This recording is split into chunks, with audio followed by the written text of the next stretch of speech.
Vous écoutez Radio Lomé, il est 12h30.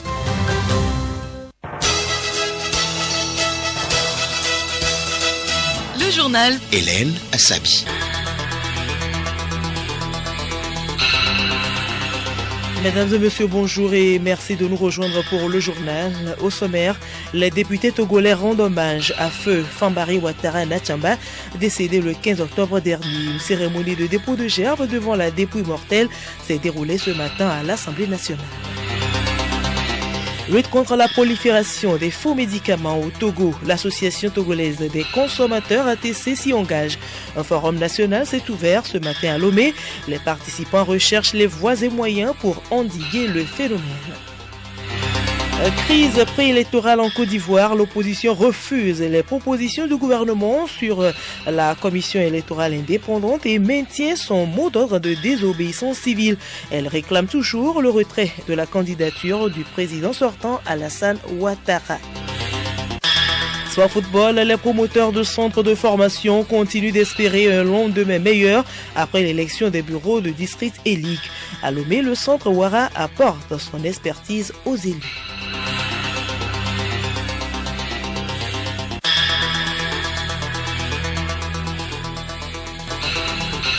radiolomé.tg. Mesdames et messieurs, une fois encore, bonjour. Les députés à l'Assemblée nationale ont rendu un hommage mérité à feu Fambari Ouattara Nachamba ce vendredi. Il était décédé le 15 octobre dernier. La représentation nationale lui a témoigné la reconnaissance de l'institution et du Togo tout entier pour service rendu à la nation. C'était au cours d'une séance spéciale au siège de l'hémicycle. Reportage Gabriel Ayena. Notre Assemblée vient de vous accorder pour la 3e fois consécutive la confiance. C'est un record et il faudrait vous en réjouir. Je déclare close cette cérémonie d'investiture du nouveau gouvernement. Je vous remercie. La séance est levée. Vous n'allez plus jamais écouter cette voix. Fambari Ouattara Nachamba n'est plus. Sa dépouille mortelle est arrivée sur les lieux dans un cercueil recouvert du drapeau togolais et porté par les forces de l'ordre. Les temps forts de cette séance spéciale d'hommage ont été la minute de silence, le dépôt de gerbe et la sonnerie aux morts.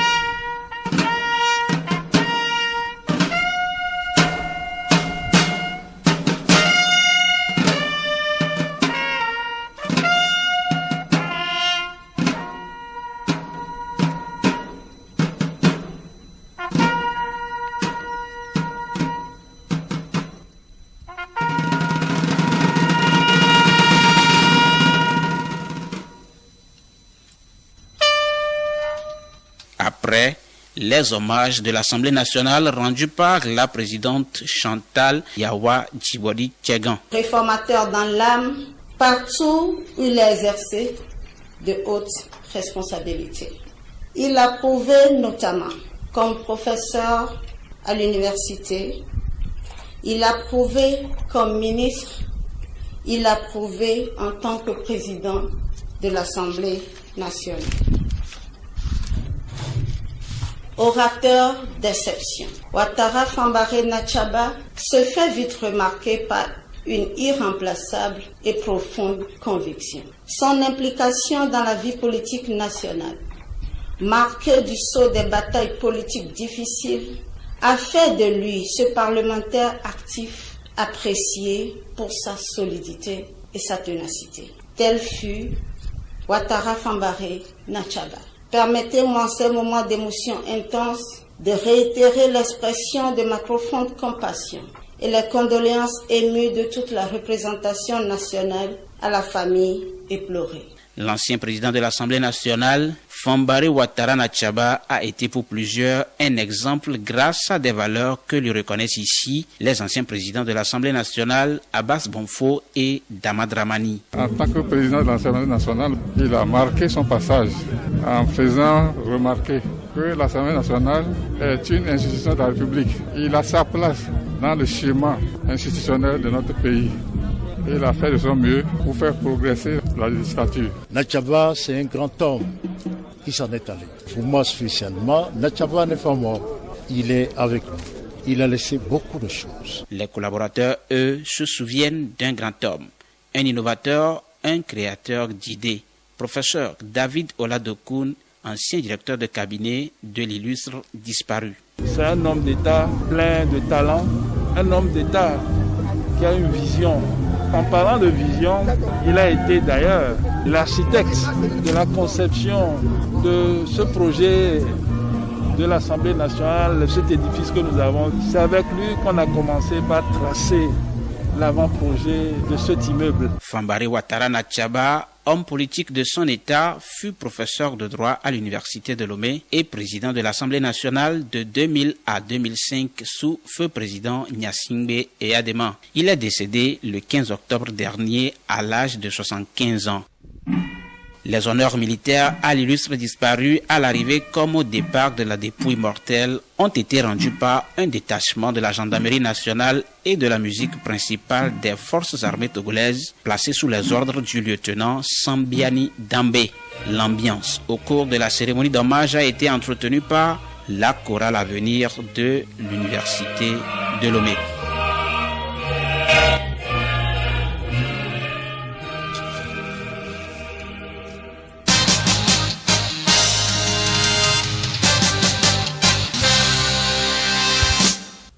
Et nous vous l'annoncions en titre, différents acteurs et partenaires du secteur de distribution des médicaments sont en réunion d'échange depuis ce matin à Lomé. Ils planchent sur comment endiguer la prolifération des faux médicaments au Togo. Juliette Kamdé.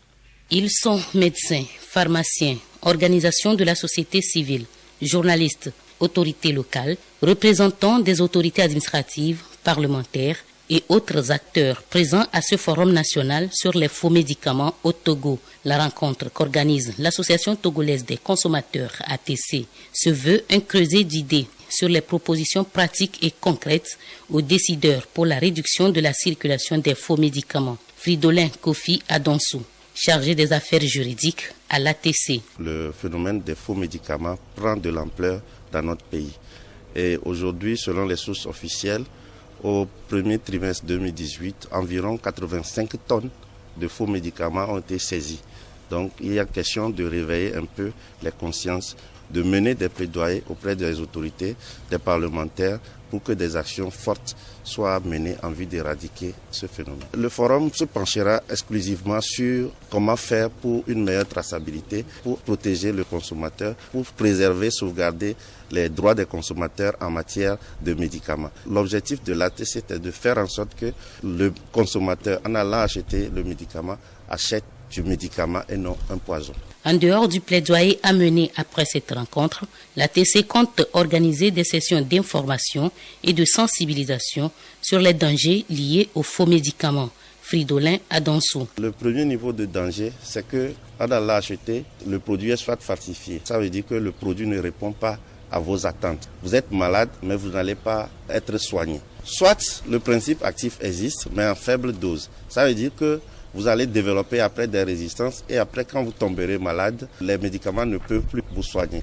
Et donc, ça remet en cause la santé et la vie des populations. Notre objectif également, c'est d'arriver à sensibiliser les consommateurs pour leur dire que même avec 100 francs ou avec 200 francs, on a la possibilité aujourd'hui d'aller se servir en pharmacie plutôt que d'aller dans les médicaments de rue. L'ATC compte faire de cette rencontre un forum au service du consommateur togolais.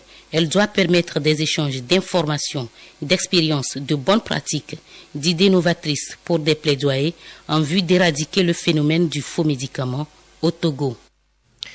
Rencontre hebdomadaire hier de la coordination chargée de la riposte contre la Covid-19 au Togo. Selon le coordonnateur médecin-colonel Djibril Mahaman, les chiffres de contamination du coronavirus ne connaissent pas encore de regain dans le pays. L'épidémie se concentre plus dans la capitale, mais il y a des districts les plus atteints. Colonel Djibril Mahaman. Est-ce que ces cas qui se retrouvent à Lomé se retrouvent à un seul endroit que nous pouvons gérer comme micro-abcès? Quand on regarde la préfecture du Golfe, on voit que Golfe 5 est beaucoup plus atteint. Golfe 5 concerne la commune Aflao-Gakli. Nous avons Golfe 1, c'est baie-est, Golfe 2, baie-centre, c'est-à-dire qui va jusqu'à Idranawe, et Golfe 4, c'est la zone à motiver et autres. Au niveau de la préfecture d'Agoïvé, c'est surtout Agoï 1, c'est-à-dire Agoïvé spécifiquement. Suivi d'Agoï 5 concerne Zanguera et Agoï 2 concerne les Bassito. Le ministre des Enseignements primaires, secondaires, techniques et de l'artisanat Dodji Komlan Kokoroko était également à cette rencontre. Et dans le cadre de l'année académique 2020-2021 qui s'annonce, il a dévoilé le protocole sanitaire défini pour les autorités gouvernementales et éducatives.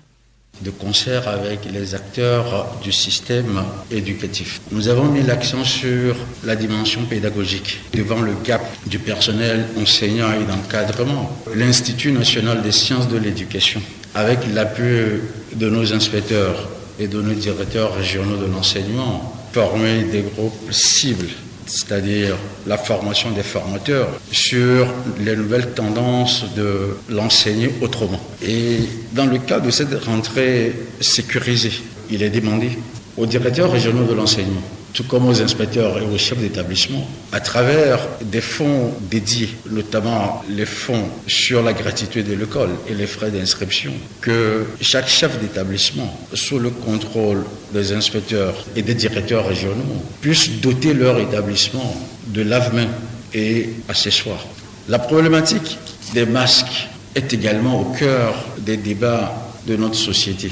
Mais vous savez très bien que par arrêté en vigueur, le port du masque est obligatoire, ce qui sous-entend que, a priori, le masque fait partie du kit scolaire. Mais la rentrée est encore devant nous et le gouvernement étudie toutes les fenêtres de tir possibles pour voler au secours des plus vulnérables.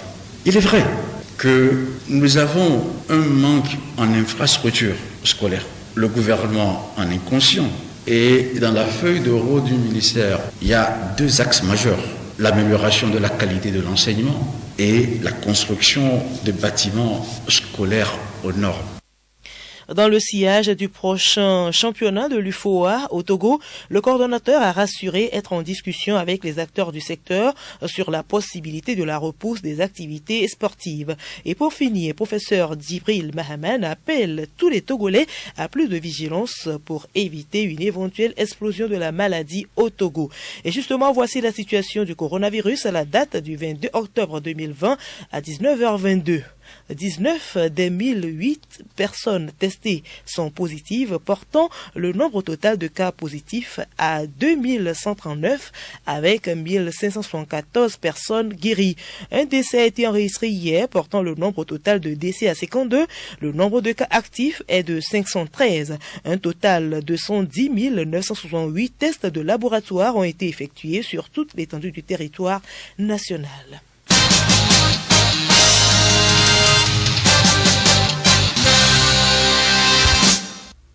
En page magazine, les tarifs dans les moulins ont connu une hausse depuis le 1er octobre. De 150 francs CFA, le bol est passé à 200 francs CFA. C'est une décision du syndicat national des exploitants de moulins, pétrins et aiguiseurs du Togo. Pour amoindrir les difficultés des ménages, les meuniers prennent un certain nombre de mesures. Découvrons-les dans ce magazine de Abidé Lemou. C'est effectif. Comme annoncé, moudre un bol de céréales coûte à présent 200 francs au lieu de 150 auparavant. Ceci depuis le 1er octobre dernier. Pour le syndicat des meuniers, cette hausse des prix permettra de revaloriser le salaire des meuniers, de créer les conditions de vie et de travail décents à ces derniers. Mais pour les ménages, c'est encore pénible. Ils ont du mal à s'adapter aux nouveaux tarifs. Là, venez écraser les farines là. J'ai amené 5 bols de maïs. Au lieu de 600 les 5 bols, maintenant c'est devenu à 1000 francs. Ça a été une très grande surprise pour moi. Et puis le plus grand des malheurs, c'est que les meuniers, eux aussi, ils volent notre farine. Donc, on va demander à ce qu'ils fassent autrement pour que la baisse soit au moins soit à 150 ou à 75 si possible. Moi, je n'ai même pas appris que c'est comme ça le tarif est monté. Je suis venue avec mes 600, on me dit que maintenant c'est à 1000 francs. Donc, ce n'est pas du tout bien. Ça ne nous avantage pas du tout. Avant-hier, j'ai envoyé mon enfant. Elle dit qu'on a augmenté. Et aujourd'hui, j'ai dit que je vais venir. Franchement, ils nous ont tués. Tu vas acheter le maïs, la sauce, les condiments et maintenant encore les menus aussi. En écrasant, ils puissent ce qu'ils veulent. Quand ils ont lutté, c'est pas bon, c'est pas bon. Ça ne nous arrange pas. Maman m'avait donné 450 de faire le moulet. Maintenant, ils m'ont dit que c'est à 200. Donc, je suis partie aller prendre l'argent pour ajouter. Les meuniers n'entendent pas pour l'instant chuter les prix car les outils de travail ont connu une augmentation sur le marché mondial. Ils n'ont pas le choix. Toutefois, ils adoptent quelques mesures d'accompagnement des clients. Là, on a commencé avec le nouveau prix.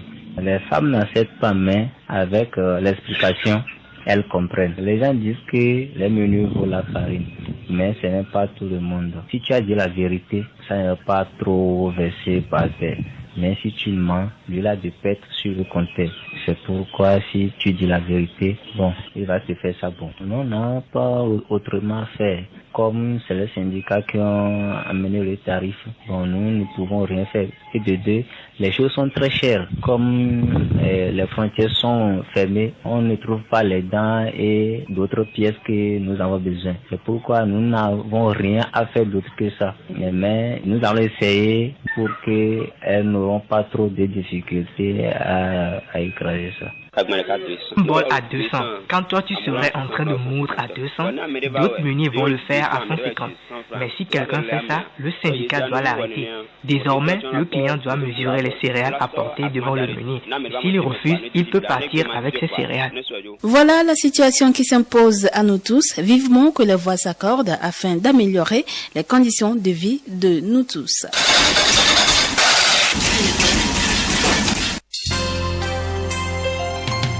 Le journal Hélène Assabi. À l'étranger, au Burkina Faso, le Conseil constitutionnel a publié hier soir la liste définitive des candidats pour la présidentielle du 22 novembre prochain. 13 prétendants sont en lice, dont une femme. Parmi eux, l'actuel président Roch Marc Christian Kaboré, mais aussi Zéphirin Diabré, le chef de file de l'opposition, ou encore Yacouba Isaac Zida, ex-premier ministre de la transition en exil au Canada. En Côte d'Ivoire, l'opposition refuse les propositions du gouvernement sur la commission électorale indépendante CEI.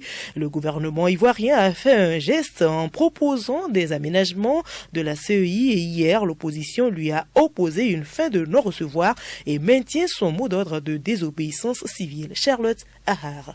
À 9 jours de la présidentielle, la Côte d'Ivoire s'enfonce dans une crise préélectorale. Après une mission de médiation de la CEDEAO à Abidjan les 18 et 19 octobre dernier, le gouvernement a convié mercredi l'opposition à une rencontre à la primature. Mais aucun de ces poids lourds, que ce soit le PDCI, le FPI ou EDS, ne s'y est rendu, affirmant que ces points avaient été évoqués lors des discussions entre l'opposition et la CEDEAO. Le gouvernement a proposé d'ajouter un siège pour l'opposition à la CEI, de donner la vice-présidence de la commission centrale au PDCI et de recomposer les commissions locales. Autre geste du gouvernement, la possibilité d'une rencontre Ouattara-Bédié est évoquée. Un geste que les deux candidats Henri Konan Bédié et Pascal Affi N'Guessan refusent en bloc. Ils affirment n'avoir jamais parlé d'un siège supplémentaire ou d'une vice-présidence de la CEI lors de leur rencontre avec la CEDEAO. et ils ont rappelé leur liste de revendications. Retrait de la candidature Ouattara, réforme de la CEI et du Conseil constitutionnel, audit de la liste électorale, retour des exilés et libération des prisonniers politiques. L'opposition répète également qu'elle ne participera à aucune rencontre convoquée par un membre du gouvernement ivoirien et n'acceptera de négocier que sous l'égide de la CEDEAO.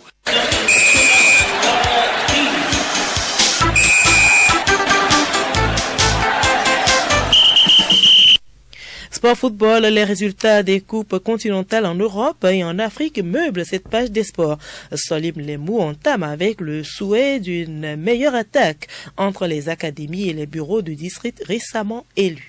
Les centres de formation attendent beaucoup des districts et ligues fraîchement mis en place pour le développement du football à la base. Écoutons à cet effet Ali Abdel Aziz, promoteur du centre de formation Ouara. Je suis là pour accompagner les membres élus des districts et des ligues pour parfaire leurs objectifs.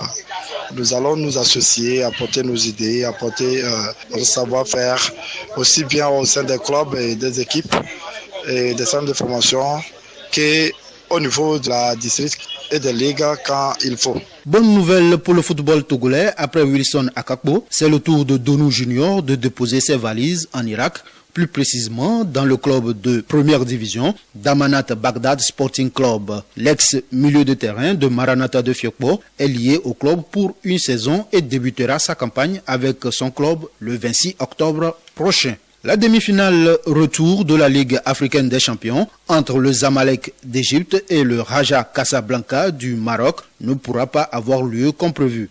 En cause, 9 cas positifs au coronavirus ont été détectés au sein du Raja. Une situation qui a entraîné la mise à l'isolement du club jusqu'au 27 octobre avec une interdiction de quitter le territoire national. Ce sont là des décisions qui ont été prises par les autorités marocaines. Vu l'ampleur de la situation, la CAF a opté pour un report de ce match d'une semaine. Pour rappel, au match aller, le Raja a été battu par le Zamalek 1-0. Et pour finir, en Europa League, 24 matchs ont été joués hier pour le compte de la première journée des phases de poule. Offenheim, le club du Togolais Ilyas Bebou, s'est imposé 2-0 contre l'Étoile Rouge Belgrade. Des scores lourds ont été enregistrés. Le Bayer Leverkusen a écrasé l'OGC Nice par 6-2. Villarreal 5, Sivasspor 3, Tottenham 3, Lask 0, Sparta Prague 1, Lille 4, Celtic 1, AC Milan 3, Leicester 3, Zoria 0, Lecce 2, Benfica 4. Pour cette première journée, 71 buts ont été marqués, soit une moyenne de 2,96 buts par match. Voilà, nous sommes ainsi arrivés à la fin de ce journal. Retenez pour l'essentiel que les députés togolais ont rendu hommage à Feu Fambaré Ouattara Nachamba, décédé le 15 octobre dernier. Une cérémonie de dépôt de gerbes devant la dépouille mortelle s'est déroulée ce matin à l'Assemblée nationale. Et enfin, rubrique sensibilisation, c'est avec vous, Juliette Camden.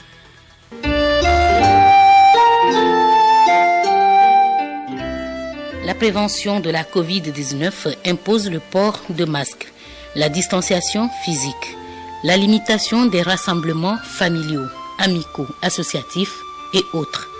Dr Gani Outanile, directeur de l'information sanitaire, médecin de santé publique, appelle à s'impliquer tous dans la lutte contre le coronavirus.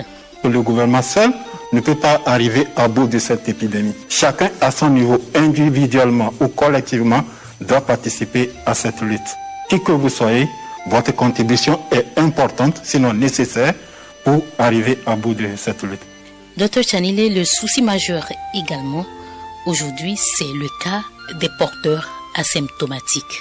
Nous avons vu que dans 81% des cas, au moins, c'est des cas asymptomatiques, c'est vous et moi, sans signe, mais nous pouvons être porteurs et transmettre la maladie. Donc il y a dans la communauté des cas qui sont réels, asymptomatiques, ils ne présentent aucun signe, et ces cas, lorsqu'il n'y a pas de mesures qui sont appliquées, ces cas ont des contacts également, ils éparpillent, et c'est là où ça devient très dangereux. C'est pourquoi il y a un certain nombre de mesures qu'il faut appliquer.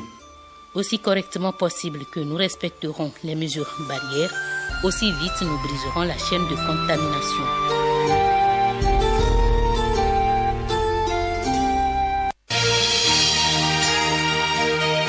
Radio Lomé, boîte postale 434, email radiolomé@radiolomé.tg. radiolomé.tg